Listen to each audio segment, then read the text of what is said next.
Bienvenidos a Relatos Inevitables. Como todos los lunes o como todos los viernes, esperamos que se encuentren bien y bueno, esperando puedan apoyarnos con su me gusta, suscribiéndose y compartiendo este proyecto que apenas está comenzando. Tenemos muchas ganas y mucho entusiasmo de crecer, así que si ustedes pueden hacer lo posible, se los agradeceríamos bastante.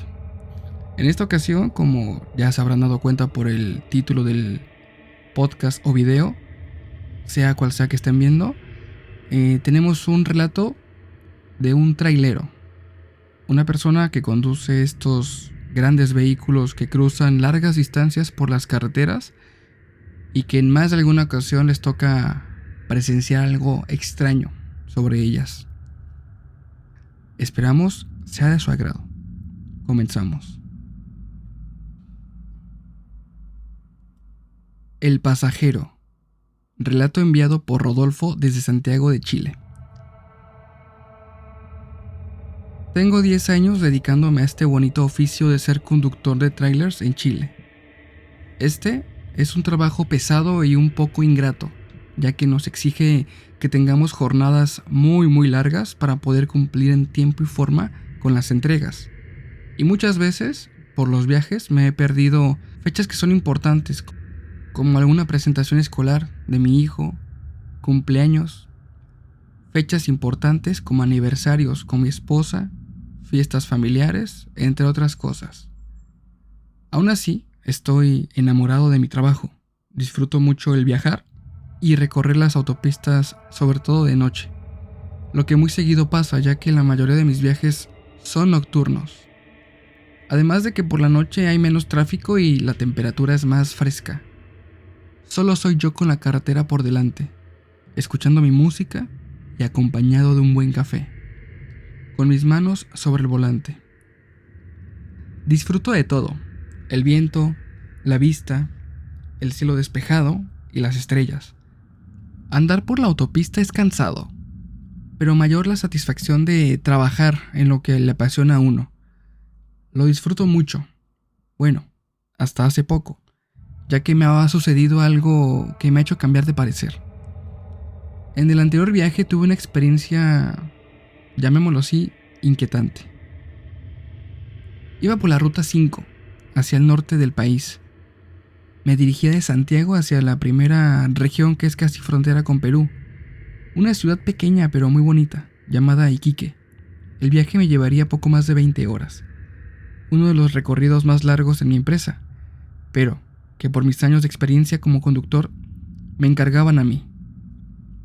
El viaje lo comencé al atardecer. Serían las 5 de la tarde e iniciaba mi recorrido saliendo ya de la ciudad de origen e incorporándome a la autopista que me llevaría a mi destino. Muchas horas tenía por delante. Avanzaban las horas, sería ya la medianoche cuando, kilómetros atrás, me había detenido en una bencinera para pasar al baño y comprarme mi café. Mi atención se mantenía en el camino, pero de pronto miraba los espejos retrovisores. Esto mientras le daba un trago a mi café y regresaba mi mirada de vuelta al camino.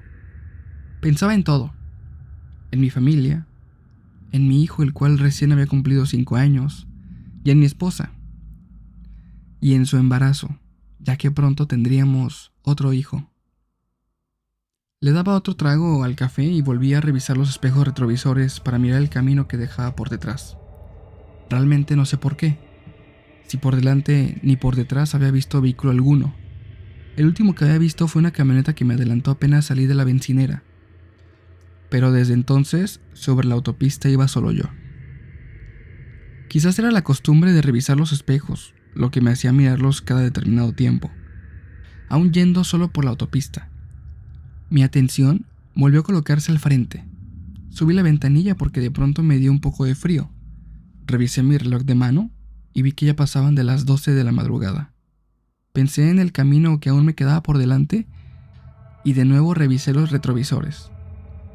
Todo en orden, pero al mirar de frente al camino, ahí mis ojos detectaron algo que anteriormente no estaba. Para esto debo decir que las carreteras en Chile son rectas. O bueno, la gran mayoría, por lo cual ofrecen un rango de visión bastante largo, así que a pesar de la distancia, logré ver algo.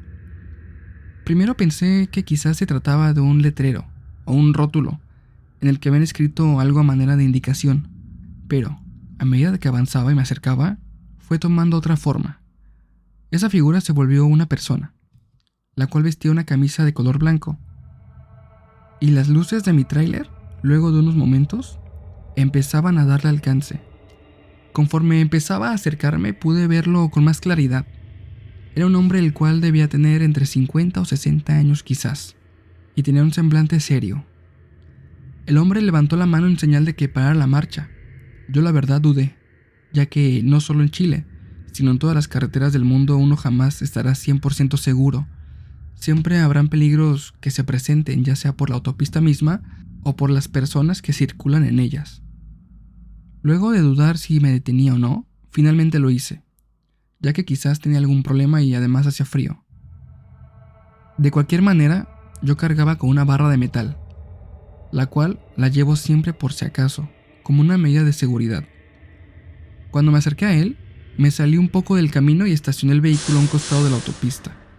No apagué el motor, esto por si las dudas. Bajé la ventanilla, no del todo, y el señor se paró sobre el escalón del lado del copiloto. Mi mano estaba tomando la barra que tenía debajo de mi asiento, y la tenía tomada por si acaso. Poco a poco vi cómo su rostro empezaba a asomarse por la ventana de la puerta, el cual, por cierto, no me inspiraba desconfianza. Muy al contrario, me parecía alguien que era amable y tranquilo. Hola, buenas noches, amigo. Antes que nada, gracias por detenerse. Sé que no debe ser fácil hacerlo en medio de la carretera, durante la noche y más a un desconocido, así que te agradezco enormemente. Mira, la verdad lamento molestarte, pero quería pedirte si pudieras acercarme a mi casa. Vivo en la próxima población. ¿A dónde va?, le pregunté. Voy a la Caleta Hornos, un asentamiento costero, pequeñito. Ahí tengo mi casita. Sí me queda de paso, le contesté. Súbase. Yo estaba consciente de que lo que hacía no era correcto.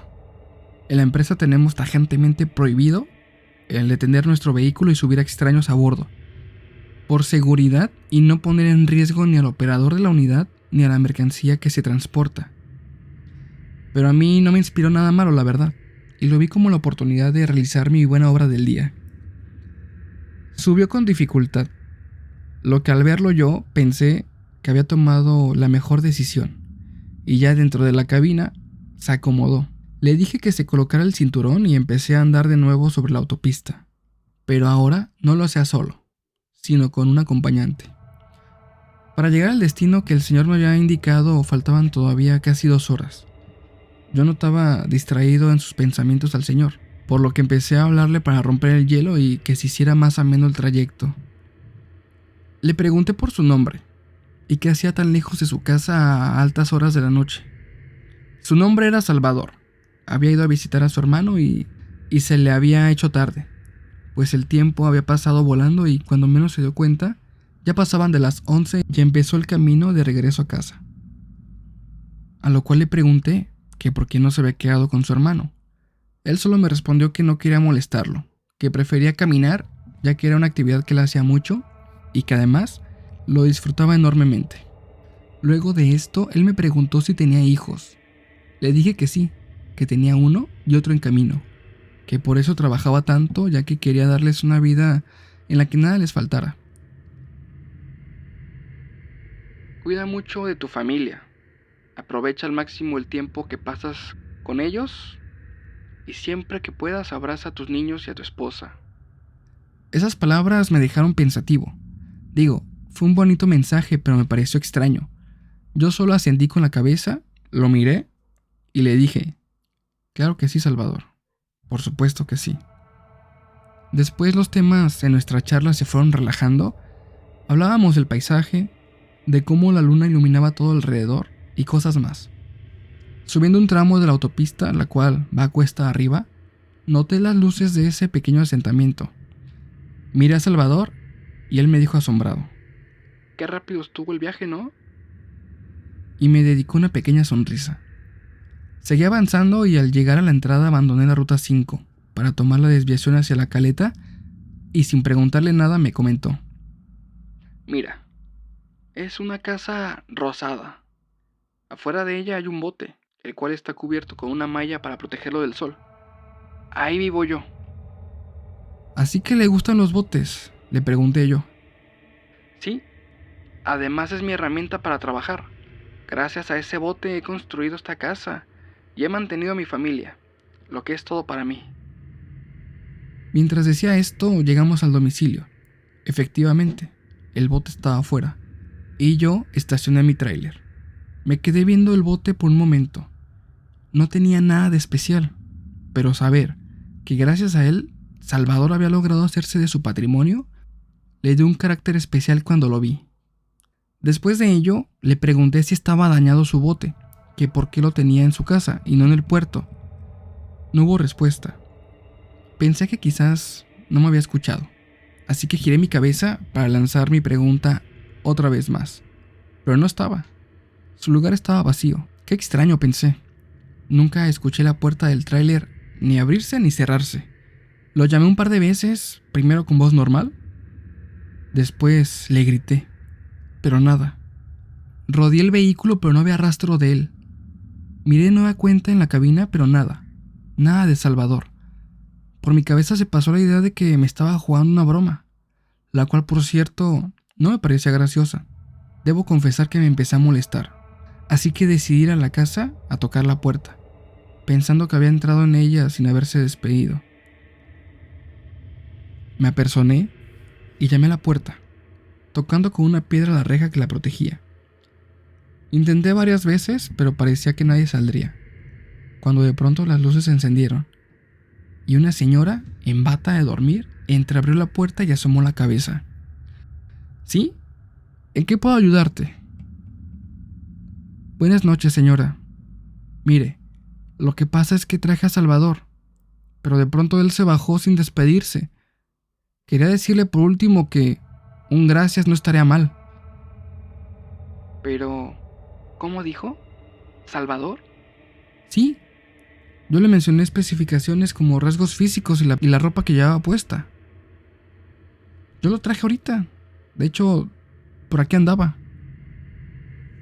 Ella de pronto se llevó la mano a la boca y comenzó a llorar.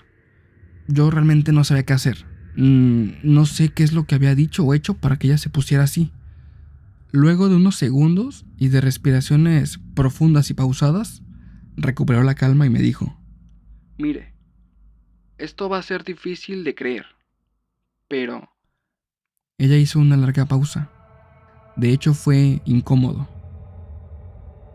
porque fue demasiado tiempo, pero continuó con dificultad. Salvador,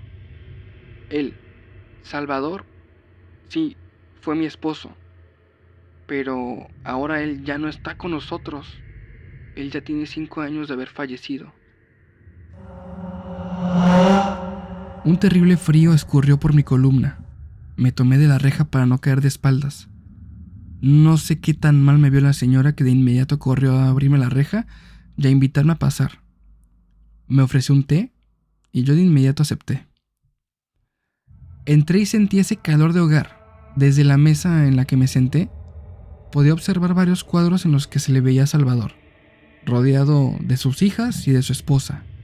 Se notaba que habían sido muy felices. Cuando ella volvió, yo seguía igual de confundido. Me había preparado un té y un pan con mantequilla. Me contó que su difunto esposo había perdido la vida en el mar mientras pescaba. No se sabe qué pudo haber sido. Quizás un desmayo hizo que perdiera el control y cayera al mar, o pudo haber resbalado por accidente y golpearse la cabeza. Realmente nunca supimos qué le pasó. Solo que al 9º día encontraron su bote, que estuvo extraviado, y a mi esposo al día siguiente, kilómetros al sur. Su cuerpo flotaba ya en evidente estado de descomposición. Yo la verdad no podía creerlo. Todo esto me resultaba tan increíble, como de película. Me sonaba una historia como de ciencia ficción. Ella me sacó de mis pensamientos preguntándome que en qué partes había subido el tráiler. Yo traté de explicarle que fue hace casi 2 horas al sur, en la autopista. Ella solo asintió y una suerte de sonrisa se pintó en su boca. Me dijo que a esa altura habían encontrado su cuerpo en el mar y que también sus familiares y amigos habían decidido colocar una cruz blanca en conmemoración de él sobre la carretera. Su hermano iba cada cierto tiempo a limpiar su cruz y a cambiar las flores que había ahí, ya que él vivía en un pueblito muy cerquita de ese lugar. Después de unos minutos, y ya más tranquilo, subí a mi tráiler. La señora me despidió desde la puerta de su casa y yo le regresé una sonrisa. Le agradecí por su hospitalidad. Y bueno, seguí rumbo a mi destino, y el resto del viaje no pensé en otra cosa que no fuera la experiencia que tuve esa noche. Ya cuando venía de regreso y después de haber entregado la carga, al pasar por aquel kilómetro en que recogía a Salvador, presté atención y metros adelante daría con la cruz que su esposa me había mencionado. Era blanca y, en efecto, estaba adornada con flores. Maniobré para estacionar más adelante a un costado de la pista y bajé de mi vehículo. Me acerqué y me agaché, solo para leer en aquella cruz: en recuerdo de Salvador González, padre, esposo, hijo y hermano amado. No podía creerlo, de verdad, no podía creerlo. Un muerto se había subido a mi tráiler y estuve hablando con él por más de 2 horas. Le dediqué un par de oraciones y le pedí que ya partiera donde sea que tuviera que ir, que ya descansara. No sé si fue gracias a eso, pero el resto del viaje fue de lo más normal posible. Aún no salgo de viaje desde entonces, ya que esto recién me pasó en la semana, hace un par de días, pero espero que todo esté en orden y no vuelva a verlo. Gracias por compartir mi historia y saludos desde Chile.